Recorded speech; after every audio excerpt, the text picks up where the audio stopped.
Assalamualaikum warahmatullahi wabarakatuh. Waalaikumsalam warahmatullahi wabarakatuh. Bagaimana kabarnya hari ini anak-anak? Alhamdulillah baik Ibu. Alhamdulillah baik semua ya. Sudah sarapan kah? Sudah Ibu. Alhamdulillah. Nah sekarang Ibu akan mengecek kehadiran kalian dulu ya. Nah di sini kalau Ibu sebut namanya, silakan jawab dengan buah kesukaan ya. Oke Bu, paham. Ya sekarang dari urutan absen pertama. Sasi Nanda Junita, anggur. Fitri Susanti, strawberry. Mutia Batrisya, apel. Eci, oh Eci gak hadir. Oh Eci kemana? Izin Bu. Ada keterangannya? Ada pakai acara keluarga. Oke. Nah, sebelum memulai pembelajaran, alangkah baiknya kita baca doa terlebih dahulu ya. Silakan ketua kelasnya siapa? Saya Bu. Silakan pimpin doanya. Berdoa mulai. Bismillahirrahmanirrahim.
Wah, benar. Yang benar. Bagus ya, benar semua untuk Susanti. Saksi dan Rajunita silakan. Kambing memakan rumput dan daun. Wah, benar. Yang Hewan benar. memakan daging disebut karnivora. Wah, benar. Beruang Yang benar. termasuk hewan omnivora. Wah, benar. Kelinci Yang benar. makan wortel dan sayuran. Wah, Lanjut, benar. lagi. Yang benar. Harimau mendapatkan makanan dengan cara berburu dan hewan lain. Wah, benar. Yang benar.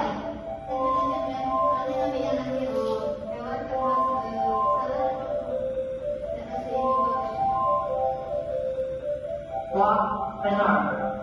Yang benar. Wah, benar. Wah, benar. Yang benar. Wah, benar. Yang benar. Manakah pasangan hewan yang termasuk dalam kelompok yang sama? Kambing dan zebra. Wah, Benar benar. sekali. Lanjut. Yang benar. Soal terakhir.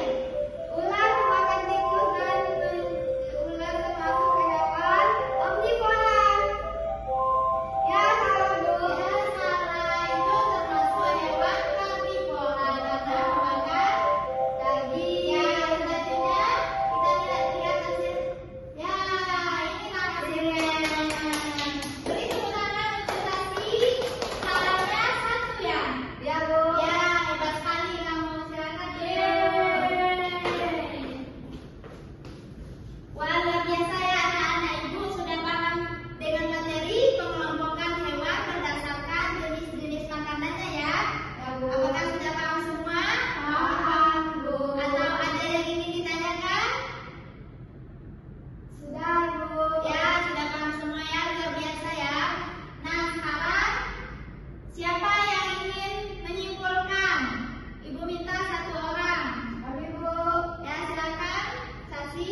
Ya, berdasarkan pepelajaran tadi dapat disimpulkan bahwasanya hewan itu dibagi menjadi 3 kelompok.